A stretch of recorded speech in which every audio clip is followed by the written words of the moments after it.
Is that the delivery we were hoping for? I think so. Great. Just because I see someone in chat mentioning it, the Blizzard disabling the ability to delete your account is that was not true. Yeah. That spread like wildfire, and people tested it, and even the person who originally tweeted it hours later tweeted and was like, "Oh, I did it again and could do it." Yeah. So that was just like a website problem. Yeah. Just, I didn't put it in the story because it wasn't true. Yeah. By Christ, did I source stuff for this story? Yeah. There's a lot of... Hey, so did you know there's a lot of shit people will just say about stuff when things are happening? You can just say things. Yeah, and it doesn't matter if it's true or not. You can just say things on the internet, but you know, people will lie. Yeah. Or misrepresent something will that's do happening. That? Just go on the internet and say untruths? Yeah. I mean, because it seems to me... Night Valiant 28 says Blizzard stole their dog. How could Blizzard do this? Blizzard stealing dogs. Yeah. Quick, get Kotaku. Yeah, okay. We're good for the... Yep. In retrospect, when I was on stage and we were doing the bit, and I was like, I guess I'll go over to Kotaku's booth and take a piss, or whatever it was at that one point. Because I kind of misunderstood the talk of where we were meeting. Yeah. I realized after the fact that I shouldn't have done Kotaku. I should have picked something else, and I couldn't remember what. But I think it was going to be Ars Technica. Oh, wow. And I love Ars Technica so much. Yeah. But I have a bit of a bug up my ass about a lot of their gaming reporting because to me, a professed Nintendo fanboy, almost every Nintendo story they do is always a negative. There's almost never is a positive story. It's always like, how can we take this thing that's positive and turn it into a negative story? Oh, I'll show you. Yeah. And I'm like, that's real fucking clever. So that drives me up the wall. But that's just because it's a personal bias. All right, now we do the shuffle. That's right. Do the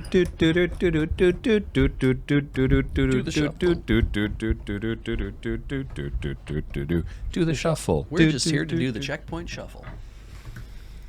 We're not here to cause no trouble. We're just here to do the checkpoint shuffle. What's up? I'm Graham, and I'm here to say that I flew on a seaplane today. That wasn't a bit. Beej and I were in Seattle, and you'll find out why later.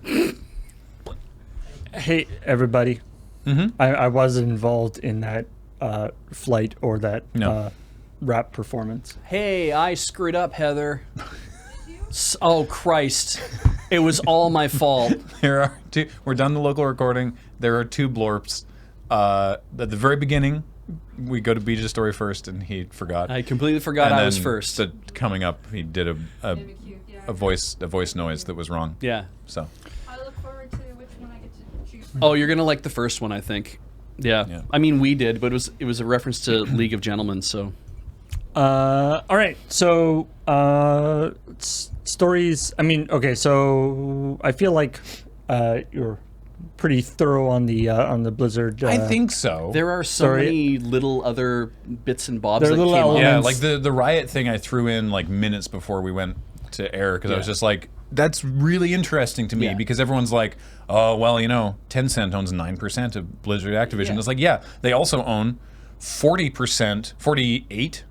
48.9? No, 40-something percent of Epic. Yeah. And Tim Sweeney from Epic is like, we will never do that. As long as, like, he's like, I have the controlling share of Epic. And we will never do that. And people are like, but what if Tencent leaves? And he's like, then they'll leave. Yeah. Apple caught shit because they pulled the HK Map Live app off of the App Store, and then they restored it later, and it's not entirely clear as to whether that was kowtowing to Chinese influence or whether that was just them taking an app off because it was like, something is wrong with this app and it needs to be checked, and you need to resubmit it, because it's never clear about that kind of stuff. Yeah, that's sorry, a bunch of people are mentioning it. Brian, they pulled it again. Great, okay, whatever. Brian Kibler, Yeah. Magic Hall of Famer, and longtime Magic Pro, and longtime involved now with Hearthstone, and indeed does commentary on the Hearthstone Grandmasters, stepped down from that. He's like, I'm not going to be involved in the Grandmasters if this is how they're going to do it. And he did a very good post about it where he was like, I respect that I can do this. Yeah. He's like, I have the privilege of being able to do this, and I know that many of my colleagues can't, but I'm using that to take this stand. He had a very good statement. As you may have noticed from that story, I disagree with his assessment of the, like, Blitzchung wasn't punished for his political stance. He was punished because he broke the rules. It's like, no. He was punished for his political stance, and the rule was the excuse for why he was punished. Yeah, it's like getting fired from a job, and it's like, oh, it's because you showed up late 3 times. And it's like, no, it's because of other reasons. I know it's because of other reasons, but you're using that as an excuse. Yeah. But his statement had a lot of good, had other good stuff to say. So, so there's a lot there. Yeah, BlizzCon is going to be interesting. And it's still obviously a very ongoing thing. Yeah, so I hope that, I'm just glad that that Blizzard didn't make an official statement like at 1 p.m. today, because that's happened before where we've been like, here's the news, and then we go offline and they're like, and something happens that changes the. So. As they say, may we live in interesting times. I don't want to. I don't want to. Why? Anyway, other stuff. Let's talk about the other stuff we did talk about. So the Stadia thing, which apparently some people were saying that Nvidia did a similar thing. Well, okay, Intel's been doing it for years. But remember, we actually talked about this. The thing where with the GeForce cards reducing latency. By throwing away frames that it doesn't need. Yeah, by not doing all the some of this pre-generated. So like this is a technique that has been used in various ways before, but from what I understand, this is the first time people have thought to sort of use it in this context of actually online. And basically, the idea is that in a sort of cloud gaming system scenario, they can just throw as much processing hardware as they want at the problem. Though if they have to render every frame 10 times, they can. It's just one of those things where I'm kind of like, I feel like in a way they're going to, if Stadia gets so popular that I'm like, there's going to be a limit by which you will be unable to have that much power at your disposal. I don't understand. So, yes, and that's cool. Yeah. I don't understand the assertion that it will be faster than a than a closed system. Yeah. A home console. Yeah. Also, are you assuming that your user has fiber? Like, yeah, well, they always do. That's the thing about anything that Google seems to be putting out is, and basically anything from anyone who's in Silicon Valley, like along that whole thing. The assumption is that everyone's broadband is always at that high level. Yeah, and it's just like you cannot make that assumption, but they do because to them that's it's how like, they live. But that's how we live. Everybody even has fiber. I think even just walking around near Lake Union in Seattle, in like where Amazon and Google hang out. Yeah. Just seeing the way that life is for people there, right? With like their AirPods and the Amazon Go store where you just like walk in and take a thing and leave. And it's just like, this is alien to even to us. And we live in Victoria, which is not like, it's a very like tech savvy, well-to-do city. And it's just like this like arcology of like this region in Seattle is just wild for like they got all these like the bike share and the only thing I can think of in terms of how they could actually make it the latency actually lower than local is if it's not just rendering these extra frames on the server, but it's actually sending you all of the possibilities. So you're effectively, assuming you had enough bandwidth, you're effectively receiving 4 times the number of frames that you would be. 6 times, and then your local device is then choosing between which frame. So the idea being that essentially all your local device has to do is choose which frame to show. Yeah, based on your input. Based on your input, which I guess could work, assuming that you have enough bandwidth to. Sometimes it's questionable whether you have enough bandwidth to do, one stream, but the idea that you're going to have like multiple streams and then be like switching between them on the fly. I don't know. And the thing is like somebody had said, it's like, well, marketing is 90% lying. And so it said in our chat, it scrolled by and I'm kind of like, yeah, this is the VP of engineering. And at that level, you're not in the trenches doing a lot of work. You are listening to what you're being told by people who are down there and coming up with whatever. But it's like, how much can we lie in marketing? Yeah, but also it's Road test is going to change your life. I mean, it changed ours, didn't it? Yes. Yes. Lives were changed by this show. Yes. No, that's just truth, though. Yeah, exactly. I'm trying to lie. I mean, the Yeah, current, based on You'll get pregnant. based on the sample size of people who have already watched Road Quest. Yeah, exactly. Yeah. Which is the people that went on it. Yeah. Yeah.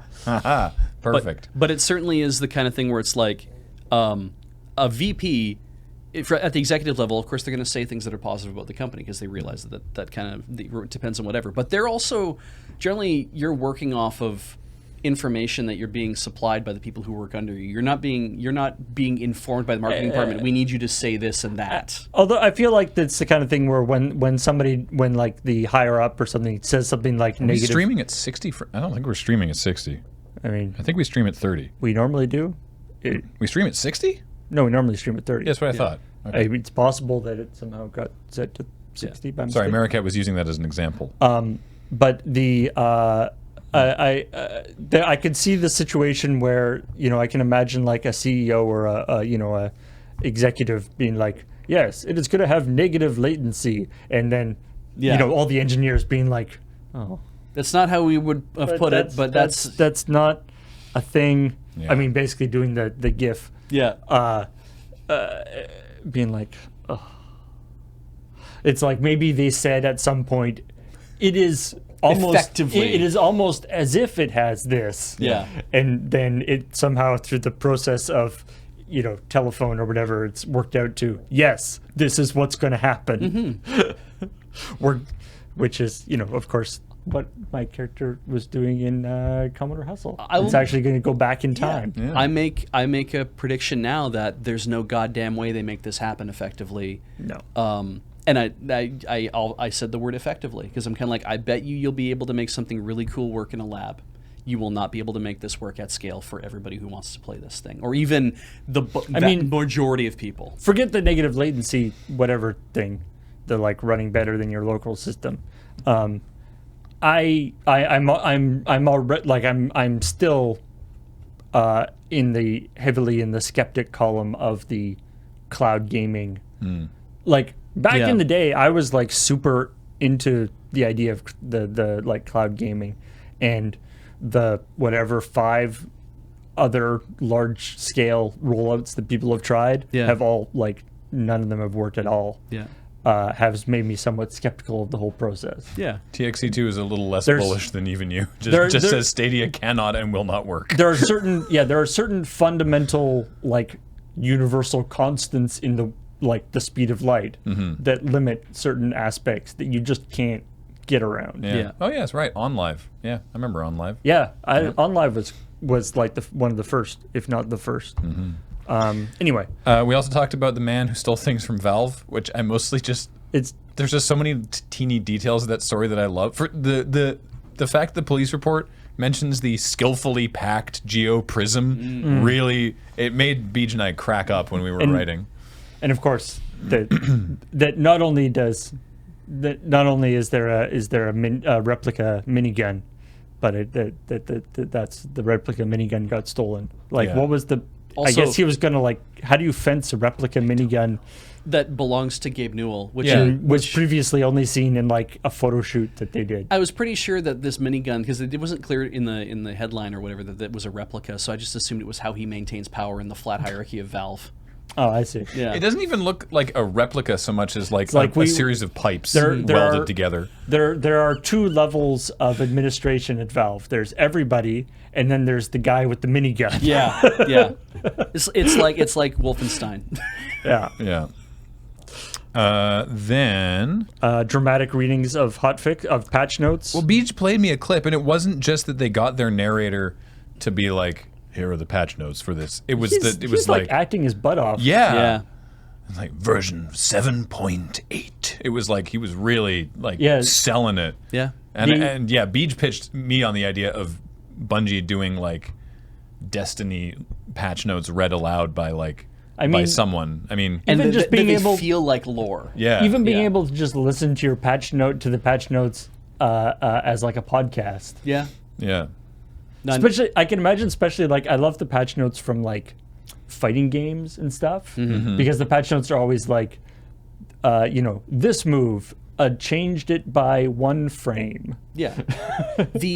I pictured the thing about volition occurred to me because I was like, Oh, yeah. wouldn't it be great if the Saints Row characters would be doing something and then something would change, like they actually had machinima or something, and it's kind of like they did something and something changed. Like, wait, I was able to do that before. It's like, no. Oh, they're actually like demonstrating the patch notes? No, they fixed that, and it's like, oh, Jesus. I love that. That'd be great. Yeah. That would be really cool. Like, here's all the enhancements. But you can do this now. What? Like that would be really cool. I like that, yeah. Being able to play the patch notes in a harmonics game would be rad. Oh, man. And also, of course, Brian Blessed reading patch notes. Different characters reading different clips of Destiny. Like, yeah, Lord Shaxx for the PvP part. He's the guy, he's the PvP vendor, basically. He'd be like, there's new rules. Yeah. Ha ha, we've nerfed this gun. Get out there, Guardians. Yeah. It would be a lot of fun. That'd be awesome. Other things. So it's stuff we didn't talk about. A patch just came out for Half-Life 1. And like not somebody at Valve cares. And not just like a compatibility patch to like make it work with Windows 10 or something. They actually are like it's like, oh yeah, we found that it's like the spread of the shotgun was operating wasn't doing the way it was supposed to. Yeah. The one in multiplayer was the single player type, and the one in single player was actually the multiplayer type. We messed that up. Yeah, we messed that up. And it's like, okay, you did, but like what does it matter to fix it now? Like that's just that is the way the game was. Also, like that's how people experience the game. Furthermore, fixing to that, it at this point. Yeah, it's like, oh, the one that was in multiplayer is like the one in single player, and the one and vice versa. And I'm kind of like, no, the one that's in multiplayer is now the way it's always, or it was always that way. It's been the multiplayer one for if it's been a certain way for 15 years or 20 years or however long. Isn't that how it's supposed to be? Yeah, that's how it is, right? This is not a day one patch. Yeah. This is as far from a day one patch as you can possibly get. Tag yourself, I'm Orange Ricky. That was great. There was a joke tweet that went around, when was it? It went around in February of, I found the original instruction booklet for Tetris. Did you know these? NES. Yeah. Did you know these pieces had names? And they photoshopped names for the different Tetris pieces. And there was a bit on Jeopardy where they wrote a question based on this joke tweet. Yeah. The 7 rotatable pieces in this block game. The 7 rotatable pieces used the 7 rotatable blocks used in this video game have names like Orange Ricky, Hero, and Smash Boy, says Alex Trebek. And then the contestant is, what is Tetris? I legitimately don't know. Yeah, like she does it as a question, but it's also actually a question. It would have been funny if she just boop boop boop. Jessica, it's like, no, they don't. No, they don't. What is? That's not a question. That's not a clue. That's fucking fake. What is you got goofed on? Yeah. It's Orange Ricky. What is a fake Twitter account? Yeah. Orange Ricky, Blue Ricky. A fake Twitter joke. Cleveland Z, Rhode Island Z. Yeah. Hero. I feel like Tiwi and Smash Boy. I feel like if the person had said like, what is a Twitter joke about Tetris? They would have had to give it to her. Ultimately, yeah. And I know Jeopardy works so hard to make sure they're giving real information. And I'm like, someone on staff's getting a talking to. Because it's canon now. Yeah. Yeah. Yeah, I like somebody tweeted about that, the idea that it's like, let's just make that true. Yeah. Let's make that canon. They don't have names now. I love someone responded to the joke tweet. They're like squiggly Pete. Yeah. Somebody responded to the joke tweet with a picture of their copy of the instruction book saying, I wish that was true, but sadly in the picture none of that information is there. And the original poster said, technically, all you've proven is that one of us is a liar. It's true. Which is funny because when the second person responded, be like, no, it's no 2 against 1. He's like, well, technically, all you've proven is one of us is a liar. And I'm like, yeah, that's true. Yeah. So, it turns out that there's going to be a PS5. Yeah, shocking no one. And in fact, it is going to be called the PlayStation 5, which, so we know. Slow your roll. That's the thing. We know. But I have to say, like from a loading ready run video production standpoint, Yeah. you know, take it as you will. It's nice to have that warning. But from a consumer standpoint, Hmm. I would just like to say thank you Yes. to Sony Yes. for being the only console manufacturer that actually Who knows how makes numbers it work? makes it clear what version of the console you are getting. Yeah. And not just console manufacturer. I mean, who knows what iPad you have? Who knows what like the concept of putting numbers after your physical devices in order to denote how powerful it is. Yeah. Apparently is not a thing anymore. No. And I really appreciate that they didn't call it like the PlayStation Next or the PlayStation whatever 2020. Super Yeah. or the PlayStation. PlayStation 0. It's PlayStation 1, but it's not the PS1, which was not actually the PlayStation. The original PlayStation is just the PlayStation, Yeah. but the PS1 is different. Yeah, the PlayStation and the PS1 are different things. Yeah, and the PSX is also a different thing. The PlayStation- They should just call it like just call it PlayStation, like without a the on it. or just the new PlayStation. That would be the Nintendo me move. so yeah. mad. I loved when Sony released the PSX. Oh, we got to wrap up. Like, oh, that's going to be confusing. Yeah. It's a reboot. Anyway, yeah, iPad 2, the new iPad, iPad 4, iPad Air 2, the iPad, And then the iPad. yeah, and they're just like screw it. Yeah. Yeah. For hell. All right. Numbering your devices is very useful. That's all the news that we had noted down because we knew the Blizzard thing would be a lot. The funny thing actually about Apple's naming system, I mean, it's not just iPads, it's like iMacs and everything that because they've stopped putting editions on them. Yeah. They now have very extensive documentation on their website that's like how to tell what version of the thing you have if you can't just like go into the get info, Yeah. whatever. But it's great because it's like this whole like puzzle or like flowchart you have is like, does it have like what font is being used on the thing on the back? Yeah. Is the camera like in the top corner or is it indented from the top corner? Is it like pop out from the back a little bit or is it flat? Like there's like a flow chart you can figure out which one you have instead of just putting friggin' edition on it. Yeah. Which, I mean, they couldn't do anyway because they used 3 different goddamn model names for the same thing. Mm-hmm. Yeah. I have a MacBook Pro 5,5, which is also an A1419, but that's the chassis style, but it's actually an MB095LL/A. Let's do some subs. Indeed. Hi. For instance, here's someone who subscribed. It's Just start naming random people in the chat. Hey, look, Ray FK is here. Welcome back, Ray FK. Hello. Belak 2000. Oh, there we go. Zethras. Haha. Hey. I don't know why that didn't work I before. was going to start welcoming Lurbot. Kinslayer 678 27 months. Welcome back, General Purpose, on your 8th month. 8th month. 8th month. StarlitGhost for 73 months. Woo. Nice. Tai Sanchez. A brand new sub. Welcome to the channel. Mirnis on your 70th month. Nice. That's a big month. Cartophile for 1 whole year. Ooh. Aurelian 2773 for 34 months. Welcome back. GenericEvilGenius returns for the 65th month. Madmansk or Madman SK. Saskatchewan. Madman, Saskatchewan, yeah. You must be mad. I've driven through there. Madman, Saskatchewan. Yeah. Yeah. 16 months. Thank you very much. Croc 5 for 22 months. I like Madmansk. Madmansk. Shadowbow 464 on month number 37 in a row. Jadenim for 29 months. Roadhog 123 for 16 months. Welcome back.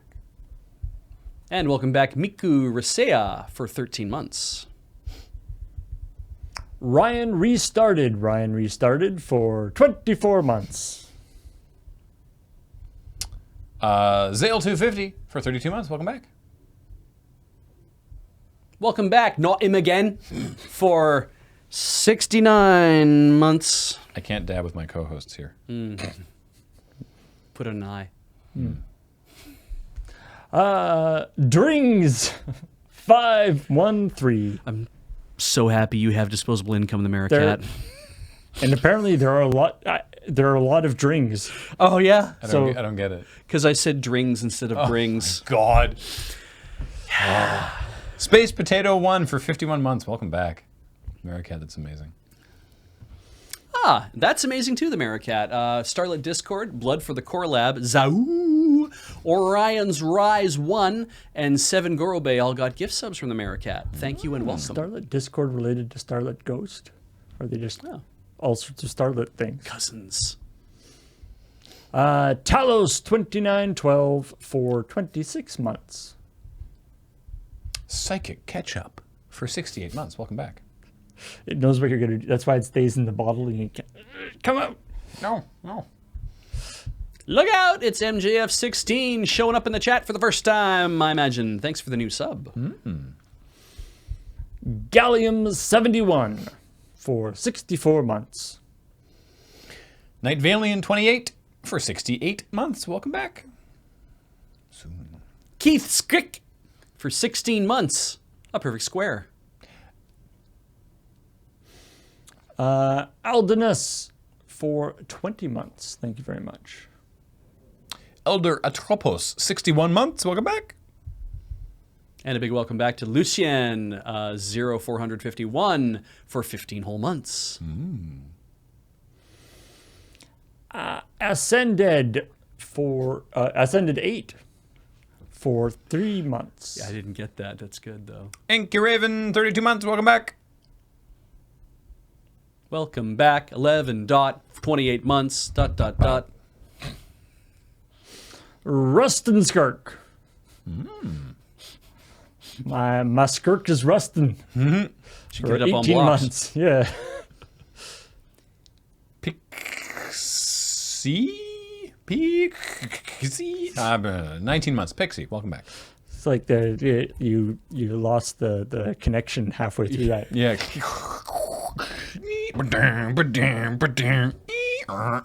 Wonderful Glory for Thank you. 50 months. Welcome back. Now I just kind of want to Now you're read. connected to the internet. Yeah. I want to read like the phonetic alphabet readout a modem dial of tone, like yeah. a modem dial tone. Tauruke 788 for 56 months. Whew. Red Shoes Jeff has gifted subs to CJ Deathblade, RDS14, Jubale 1, Teapot Tempest, and 1-star Peeps 5-star Games. Thank you. And welcome back. TCS Cerberus setting sail for 5 glorious months. I'm assuming TCS is like I think you could just say Cerberus. Cerberus?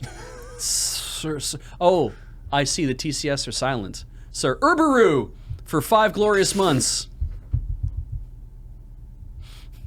Damn it.